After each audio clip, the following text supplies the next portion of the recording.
magaalada Kismaayo ee gobolka Jubbada Hoose waxaa ka soconaya kulamo kala duwan oo u dhaxeeya madaxweynaha Jamhuuriyadda Federaalka Soomaaliya Xasan Sheekh Maxamuud iyo madaxweynaha maamul goboleedka Jubbaland Axmed Maxamed Islaam Axmed Madoobe. kulamadan ayayna dhinacyadu waxay markaas ugu wada hadlayaan xaaladda siyaasadeed ee dalka iyo sidoo kale khilaafaadkii u dhaxeeyay Jubbaland iyo dawladda federaalka ee Soomaaliya. madaxweynaha Jamhuuriyadda Federaalka Soomaaliya Xasan Sheekh Maxamuud iyo wafdi hogaaminayo barqanimadii maanta ka degay garoonka diyaaradaha Sayid Maxamed Cabdulla Xasan ee magaalada Kismaayo ayaa dhinacyadu waxa ay markaasi ay halkaasi ku qaadanayaan kulamo kala duwan xilli markaasi madaxweyne Xasan Sheekh Maxamuud maanta la arkayay isagoo wato ciidamo aad u fara badan sidoo kalena markaasi la filayay in uusan la tagaynin ciidamo intaas la eg magaalada Kismaayo ee gobolka Jubbada Hoose. bogga rasmiga ah ee madaxtooyada Jamhuuriyadda Federaalka Soomaaliya ee Villa Soomaaliya waxaa lagu daabacay qoraal looga hadlayay safarka madaxweynaha Jamhuuriyadda Federaalka Soomaaliya Xasan Sheekh Maxamuud. waxaa sidoo kale lagu sheegay in safarka madaxweyne Xasan Sheekh Maxamuud ee magaalada Kismaayo uu yahay nidaamka dawlad dhiska ee wadanka iyo sidii loo sii ambaqaadi lahaa geedi socodka dawladnimada ee wadanka. ma la sheegin cidda soo dhaweysay madaxweynaha Jamhuuriyadda Federaalka Soomaaliya Xasan Sheekh Maxamuud iyo sidoo kale cidda uu martuu yahay, hase yeeshee waxaa hadalkani markaasi laga dheehan karaa in madaxtooyada Soomaaliya aysan markaasi weli aqoonsanin Axmed Maxamed Islaam Axmed Madoobe iyo maamulkiisaba. Axmed Madoobe ayaana sidoo kale waxaa la sheegay in uu si aad ah u danaynayo inay dawladda federaalka Soomaaliya aqoonsato. haddii markaasi aqoonsan weysana arrintan waxa ay markaasi noqon kartaa in lagu kala tago. sidoo kalena madaxweynaha Jamhuuriyadda Federaalka Soomaaliya Xasan Sheekh Maxamuud uu dib ugu laabto magaalada Muqdisho ee caasimadda Soomaaliya. ergooyin kala matalaya Axmed Madoobe iyo Xasan Sheekh ayaana tan iyo galabta waxay kulamo gaargaar ah ay ku lahaayeen xarunta madaxtooyada ee magaalada Kismaayo ee gobolka Jubbada Hoose. waxa ay dharaandhirinayaan wada hadallo toos ah oo si toos ah u dhaxmaray Axmed Maxamed Islaam Axmed Madoobe iyo madaxweynaha Jamhuuriyadda Federaalka Soomaaliya Xasan Sheekh Maxamuud.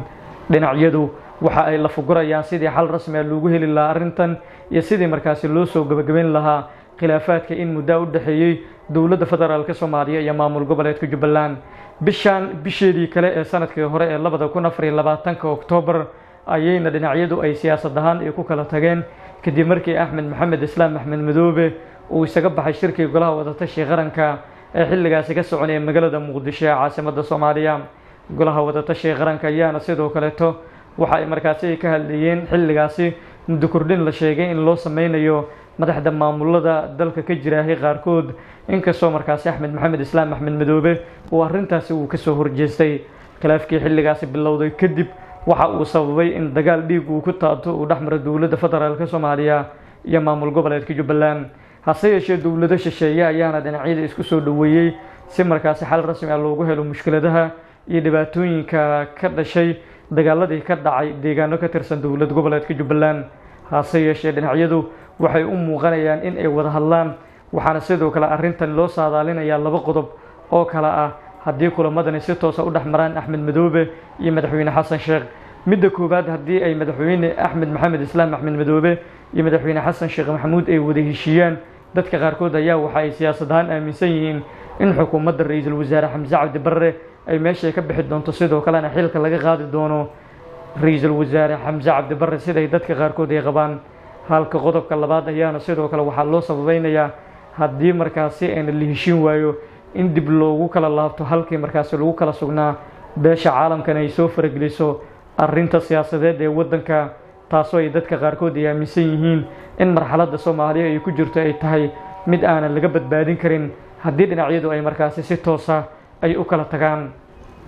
beesha caalamka ee loo yaqaano C6+ ee fadhigoodu uu yahay xerada xalane ee magaalada Muqdisho ayaana maalmihii ugu dambeeyay waxa ay markaasi ay wadeen cadaadisyo kala duwan oo la saarayay madaxda dawlad goboleedyada dalka ka jira qaarkood iyo sidoo kale madaxda dawladda federaalka Soomaaliya in ay markaasi isugu yimaadaan wada hadal. madaxweyne Axmed Maxamed Islaam Axmed Madoobe iyo sidoo kale madaxweynaha maamul goboleedka Jubbaland waxa ay markaasi ku imaatay kadib cadaadisyo kala duwan oo ay wadamada qaarkood ay markaasi ay saareen dawladda dhexe ee Soomaaliya iyo sidoo kale maamul goboleedka Jubbaland. durbaba waxaa markaasi muuqanaysa in wada hadaladani ay markaasi si toos ah loo sii ambaqaado. marka muuqaaladooda iyo sawiradoodii maanta lagu baahinayo baraha bulshada ayaana waxaa laga arkayay in dhinacyadu aysan markaasi ku qanacsaneyn kulankan, balse la dareemayo in gadaalka riix ay markaasi jirto taasoo ay dadka qaar ay ku tilmaameen in ay tahay hubanti la'aan siyaasadeed iyo in marxaladda siyaasadda ee Soomaaliya ay tahay mid markaasi weli dowlado shisheeye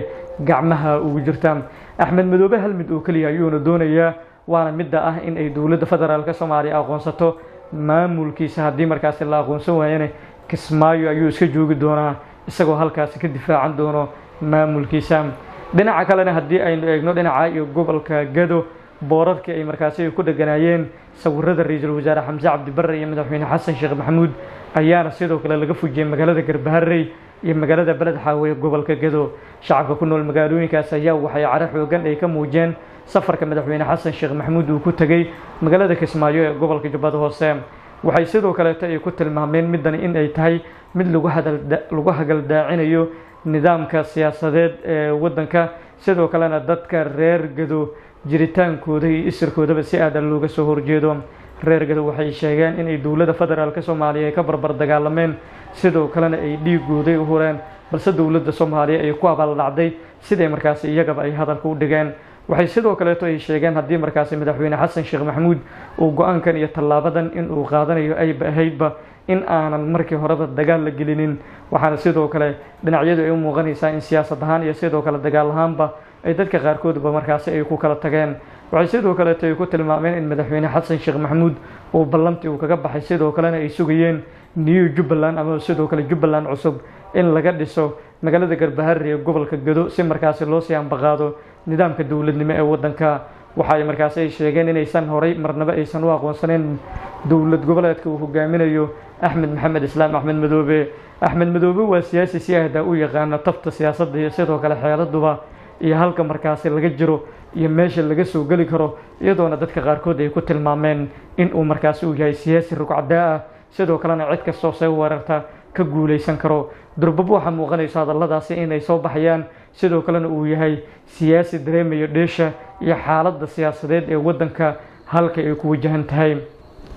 dhinacyadu waxay horey markaasi ay isugu soo kala jareen waran maxkamadeed oo soo qabasho ah, inkastoo markaasi aanan weli si toosa looga laabanin, laakiin kala shaki ayaana weli jiro, inkastoo isku meel ay ku wada sugan yihiin Axmed Maxamed Islaam Axmed Madoobe iyo sidoo kale madaxweynaha Jamhuuriyadda Federaalka Soomaaliya Xasan Sheekh Maxamuud. kulamada ilaa caawa ay sii socon doonaan, waxaana sidoo kale looga hadli doonaa sidii loo sii ambaqaadi lahaa, sidii heshiis rasmi ah markaasi loogu gaari lahaa. laakiin caqabado kala duwan ayaana sidoo kale ku horgudboon haddii madaxweyne Xasan Sheekh Maxamuud uu la heshiiyo Axmed Madoobe. waxay qasab noqon doontaa in xukuumadda ra'iisul wasaare Xamse Cabdi Barre ay meesha ka baxdo. haddii markaasi uu la heshiin waayana iyana waxaa markaasi meesha imaan doonto in beesha caalamka ay markaasi ay soo fargeliso. laba daran mid dooro ayaana sidoo kale waxay hortaallaa madaxweynaha Jamhuuriyadda Federaalka Soomaaliya Xasan Sheekh Maxamuud, taasoo ay dadka ka faallooda arrimaha siyaasadduba ay markaasi ay ku tilmaameen in ay tahay mid looga baahan yahay in uu tallaabo degdeg ah uu qaado si arrintani xal loogu helo. madaxweyne Xasan Sheekh Maxamuud waa joker siyaasadeed, laakiin gabagabada amaba sidoo kale finalka ayay inta badan ay ka halowdaa, isagoona sidoo kale isku qaldo cidda uu dooranayo iyo sidoo kale cidda uu ka tanaasulayo. waxayna sidoo kale markana ay noqon doontaa weji kale oo siyaasadeed 11 bilood kadib magaalada Kismaayo ee gobolka Jubbada Hoose, iyo xaaladeeduna waxay noqon kartaa marxalad kale oo laga warsugi doono sida uu xalkeedu noqdo. halkan isha ku haay